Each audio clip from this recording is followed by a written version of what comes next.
All right, welcome back to Soccer Matters on ESPN 97.5. We roll on here tonight, as always, presented by John Daspit and the Daspit Law Firm. John and his firm, personal injury attorneys. Look, you get in a car accident, boat, motorcycle, maybe you drive an 18-wheeler. You need the best in representation. That's John Daspit, the Daspit Law Firm. And you know what? We thank John for getting soccer on the airwaves here for so many years as our huge anchor and presenting sponsor. All right. Next gentleman, and I'm going to leave this question to him. I consider a friend. We've called soccer games together. I've enjoyed watching his career in both the playing side of it and the coaching side of it. He is the two-time World Cup man, played for Sheffield Wednesday as really a trailblazer in England. He is John Harkes. John joins us now. John, thank you very much for coming on. Glenn, it's great to be on with you, my man. Great to see you again. All right, you and me called a couple of fun soccer games in some pretty cool environments, but we'll talk about that later. I want to remind people, John is with Greenville Triumph, USL League One, 5 seasons, doing it all as both a coach, sporting director, and every aspect of the business, and we'll ask you about that. But I think the first thing is we go back to November 19th, 1989. You're on the field. It's the shot hurled around the world from Paul Caligiuri. And it really sets in motion a lot of good things for U.S. soccer. Yeah, it was a pretty incredible moment. And I don't know if you can tell this, but I'm the first guy that's lying on top of Paul, just lying there. And what I'm doing is when that happened, I'm just saying, oh, my God, don't move. Is this happening? Did you just score? Oh, my God. And he's just like, what happened? It was almost like he blacked out. And it was great. I mean, what a great strike from Paul. And I mean, opportunist for sure. And look, we held on. What a game. What a moment in history, to be honest. And it was a platform that was there for us. And I remember talking to Tony Meola about it last week. And we were all saying, do you remember when we were going out in the field at halftime? And on the board, we had all the teams that had qualified. And that last spot was open. And I'm like, yeah. He's like, we got to put our name up there. We got to put USA up there. I'm like, you're right, we do. And we went out and we competed and we hang it. It was a tough game, as you know. It wasn't the best soccer game in the world, difficult conditions, but man, what a great achievement by our team and our federation. Everybody that was pouring everything we had into that to make it to the '90 World Cup. It was fantastic. So. Great day, great memories for all of us, and what a great achievement. A lot less resources back then as well. So, John, who has been the captain of the U.S. national team in the past, when you're standing there with the national anthem, I mean, you guys are relatively inexperienced at this time. Kind of what's going through your mind? Take us into maybe that moment, other than, yes, simply we want to qualify, but, are there other things going on in your mind at that time? Yeah, I mean, certainly, Glenn. I mean, the number one thing is, and we talk about this often, and even you and I, when we covered games together for the U.S. soccer team, national team, we would call games and MLS games, whatever. It's always about how do you stay in the moment? Instead of letting your mind race, how do you continue to have your emotional control, your thought processes, everything about keeping your heart calm, because honestly, it's rapid fire. I mean, once the whistle goes, the fan's there, you're into it, you're focused, you know what you have to do, but everything changes every second in a game of soccer, which we love. And that's what we love about it. So yeah, things are racing through my mind. Can we defend? How are we going to score goals? Make sure I track my man. Everything's going through my mind. But during the national anthem, I'm the most patriotic guy. I sing every national anthem there is. I love it because I'm very proud to put that jersey on and to have that crest sit right on top of my heart. And I was very, very fortunate, to be honest with you, very fortunate to play for the national team for 90 times. And, look, I mean, it's an amazing thing when you come out of a small town in Kearney, New Jersey, and you end up with 3 guys on the national team going to the World Cup. And myself, Tab, and Tony I think we were all just shaking our heads in disbelief at the end of it. I mean, before the game started, we thought we had confidence. We can do this. We thought, yeah, we're going in. We're going to go and surprise everybody. TNT were just like celebrating like it was a national holiday already. And they had given people 3 days off. And we were like, no, we're going to come in and disrupt that. We're going to change it. What a feeling. Again, that's November 19th, 1989. To remind you, Paul Caligiuri scores, John Harkes, a number of the great legendary names in U.S. soccer on that team, and that gets the U.S. off and running in World Cups. Important to look back at that. I want to look at your coaching career, though, heavily here, John. Greenville Triumph. You've been there 5 seasons. You were the coach of the year. You got into the playoffs every year. But I watched you closely from afar because, you know, over the years, I've watched, and I don't know if this is the right word, but a level of entitlement from some people who think they should just be handed a coaching job. You've done the work. Sporting director, you're doing contracts. You're probably influencing the marketing of the club in Greenville. Plus, you're coaching the team. You're motivating players. You're producing. You know, you're accelerating their development.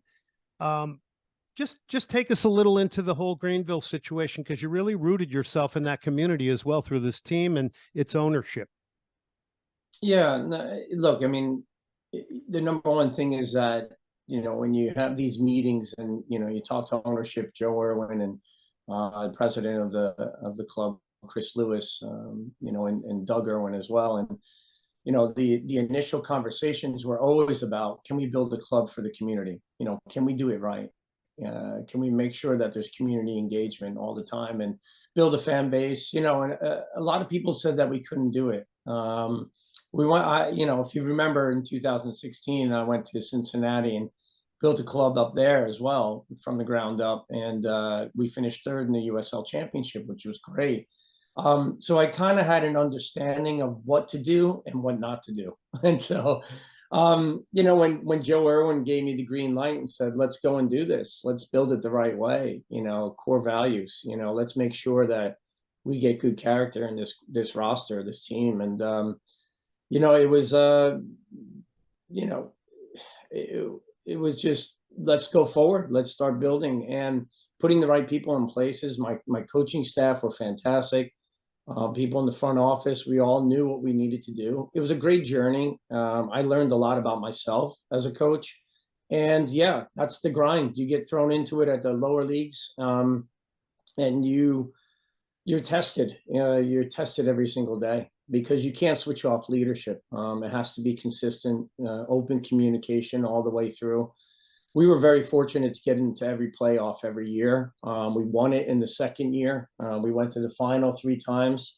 So there was a lot of success for Greenville, and the whole upstate in South Carolina. And so we started pulling fans even from Atlanta, which was great. And so we'd see Atlanta United fans at our game, and we'd see Greenville Triumph fans at the Atlanta United games, and Charlotte, and Charlotte Independence, Charlotte FC. So there's a lot of great soccer around those areas in North and South Carolina. And a lot of the youth groups came out. And look, I enjoyed it. It was fantastic. It was a great learning experience for me. Like you said, you know, Bob Bradley, Bruce Arena, all these guys, Dave Sarakin, they've always told me, John, it's easy to take an assistant coaching role and just kind of learn that way. But if you go in there and you take on the full responsibility, it falls on you. And it really helps you grow. And I wanted to do it. So luckily enough for me, Greenville gave me that opportunity, and I enjoyed it every second of it. And you know, as you know, Glenn, I walked away from it now, and they offered me another 2-year deal to sign again. And I just thought, you know, it's time to get back home into Virginia. And you know, my wife and I started this club together in year 1. And because of other life things that get in the way and COVID and everything else with family members, she had to come back home. So we were both back and forth a lot trying to make this work for 5 years. And I was just like, you know, I'm ready for a new challenge, but I'd like to get home and just kind of reassess things and see where we're at. Soccer family, that's for sure. Your son's back in Major League Soccer now, who I enjoyed watching when he was at Wake Forest as well. He's John Harkes, stepping away now from Greenville Triumph, which is going to lead me to a pretty obvious question. The minute I saw that you were leaving, a lot of things went on in my head. I had been watching all the things you were doing to build your coaching, you know, resume, to gain experience. I saw you doing all these things from afar. So I said right to myself, I said, what a perfect fit for DC. led him to MLS Cups. He's a legendary player at DC. But most importantly, he has done the work. So I would say to you, is this of interest to you? I would also say, to me, MLS in some ways, it seems like coaches are recirculated. It seems like it's difficult to maybe get in as a coach. Just give us your thoughts on potential DC or even an MLS club for that matter. And, is that a desire for John Harkes? Yeah, it is. Well, first of all, DC United, as you know, Glenn, is very close to my heart. And, building part of that 1996 and 7 and 8 team, building MLS, taking on the responsibilities there, living, in Virginia, where I am now in Fairfax, being involved in the community, everything about it is very close to my heart. So it would be an honor to be able to work with DC United. I would love that, to be honest. But look, I mean, you can't control those things. Jason Levian, Casper, Ali, now they just signed Ali as well as a GM.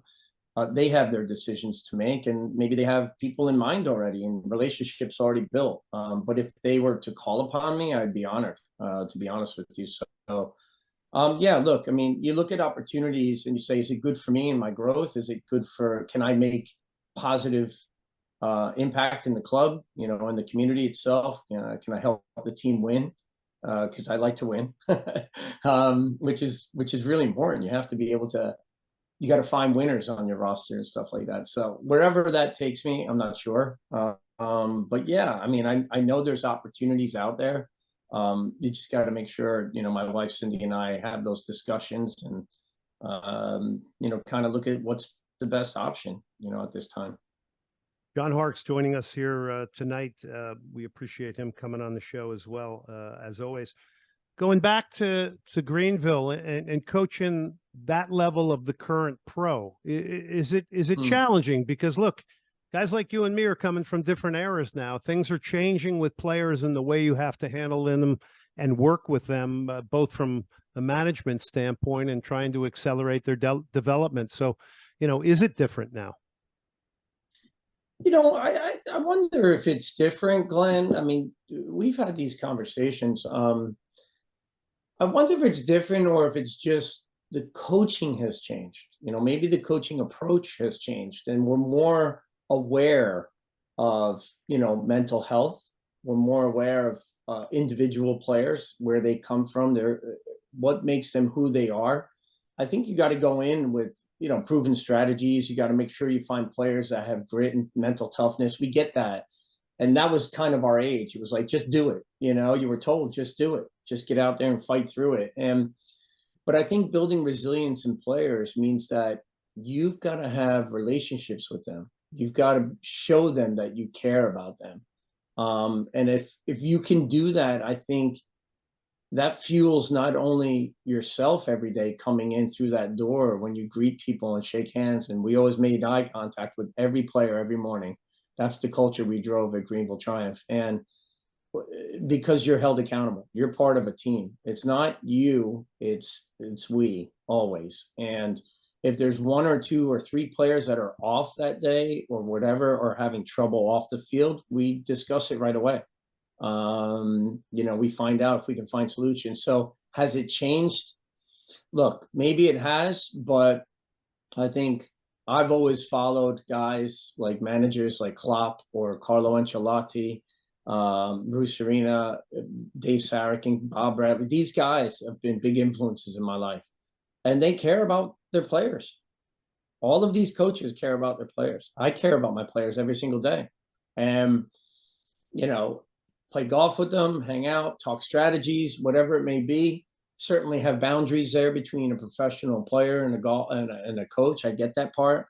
But look, at the end of the day, if you continue to be a good leader and you have a plan in place, players buy into it, and that's the main thing. That's how you get guys to put it out in the field for you. It's not like just demanding it and telling them to do it. You've got to show them you care.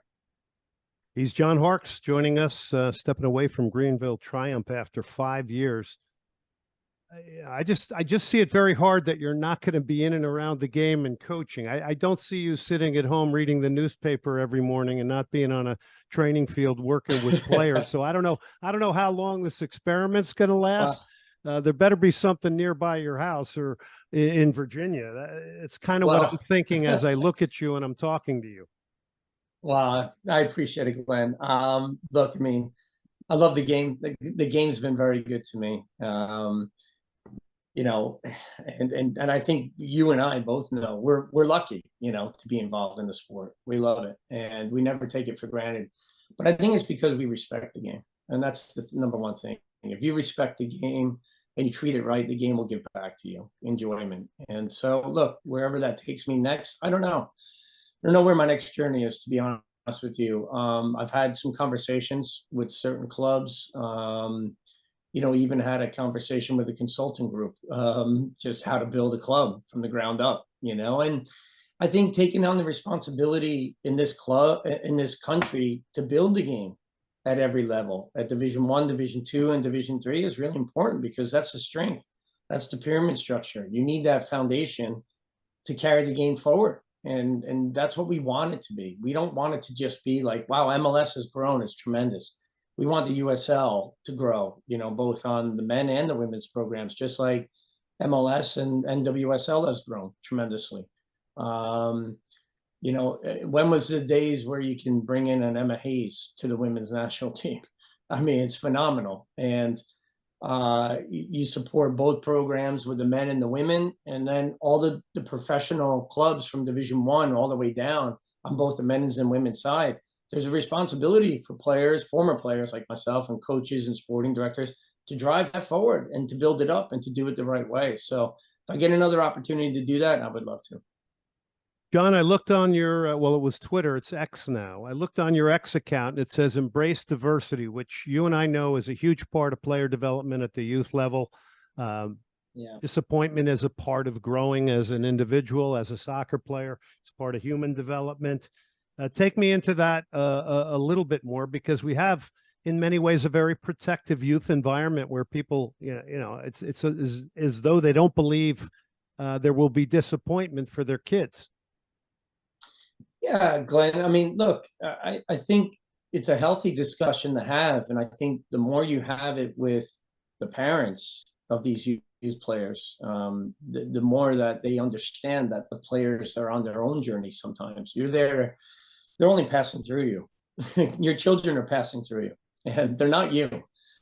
But I do see in the youth, game today, and even in universities, that sometimes, parents like screaming, yelling at their players, at their daughters or their sons, and trying to drive them on, instead of just saying, look, this is part, you got to let them fall. It's just like riding a bike.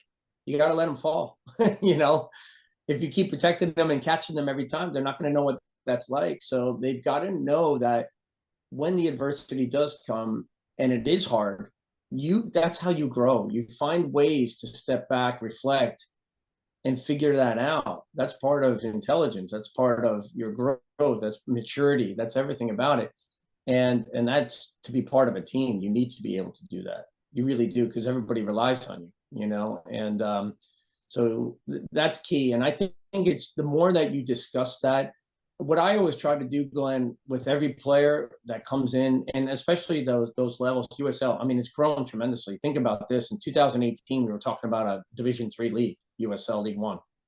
And now we're 5 years past, and we're going into our 6th season. That's pretty amazing, And you look at the championship, how much that's grows. Fastest growing second division in the world, I think, over the last 4 or 5 years. So pretty amazing what the USL has been able to do under Major League Soccer. And you got to continue to push those players on, but look at them and say, I'm going to give you the platform, but you got to step through the door and step on that platform. This is up to you. We'll give you the opportunity to play as a pro, to grow as a pro. And then maybe you do step up to the next levels. And that's what our job is at the Division 3. For those that are ambitious enough, that want to go and play, that's our job. Give them that taste of that professional level, see how well they do, and then see where it takes them. But you also, not just getting the players to believe in you as a coach, you got to get those players to believe in themselves. That's your job. once you get them to believe in themselves, the sky's the limit. They take off, they enjoy the game, they're competing. They don't even know how much they've grown. And then you look at them and you show video of them from year 1 to year 3, and they're like, wow, like an attacking player per se is just good going forward. And now I'm trying to add into his game transitional defending. And they're like, I'm a winger. I've never done that before. I'm like, well, you got to do it here. And if you don't do it now, the football is going to spit you out. It's going to chew you up and spit you out. So then you look at players that are now on both sides of the ball, and then someone goes, oh, I like that. Let me have him at the next level. That's part of it. That's part of the growth. So I've enjoyed that part. It's been really makes good. a lot of sense. And to your point, when you think about USL all over the country and all these other markets and growing the sport and providing opportunities for coaches, front office staff, players, connection with community, it really is pretty remarkable. Here's the last one before we go. Commercialism in the game, 48-team World Cup. Are you worried about the sanctity of the sport overall? Because you and I are kind of throwbacks, it's all about the game to us, but we're going to have a 48-team World Cup. I mean, at what point are we losing maybe the edge of meritocracy in competition? You mean everybody gets a trophy? Well, I mean, 18 out of 29 teams make the playoffs in MLS. Now look, that's the way of pro sports now, right? You got to keep every franchise engaged. You got to sell tickets, merchandise. I get it, but there's something about it to me that just says it's interesting. I mean, it's going to hurt. Yeah, I mean, you still want that competitive, gene, that imprint. And, from MLS standpoint, I do think too many teams make the playoffs, to be honest with you. And everybody has their opinions, but I would like to think, okay, there's 29 teams, and there's going to be a 30th with San Diego coming soon.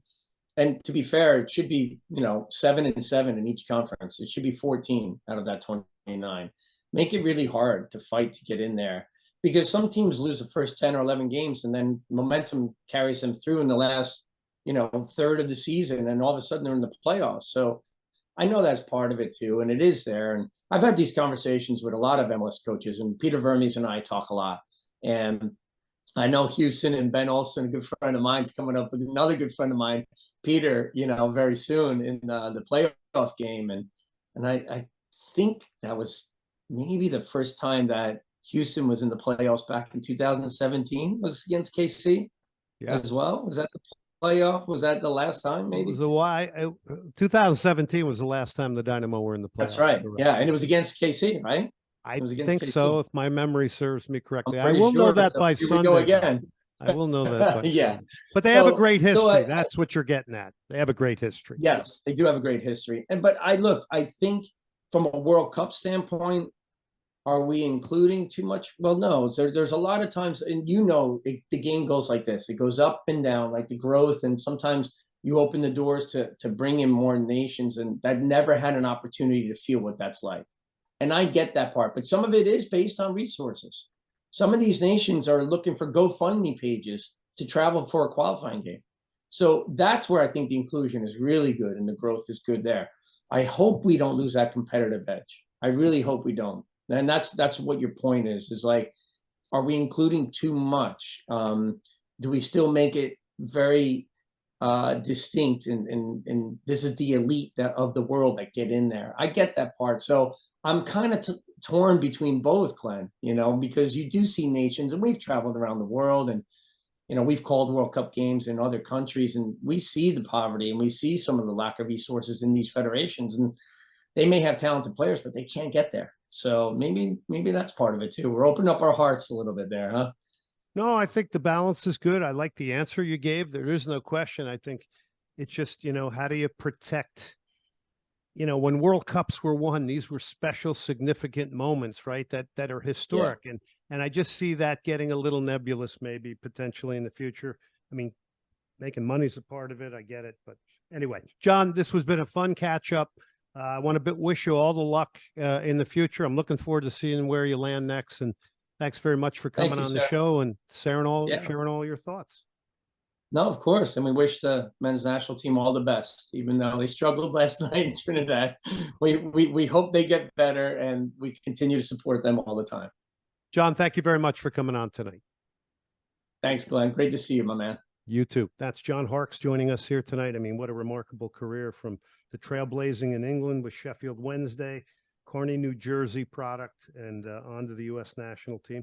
Now making his way in the coaching world. We'll take a break here. It's all brought to you by John Daspit and the Daspit Law Firm.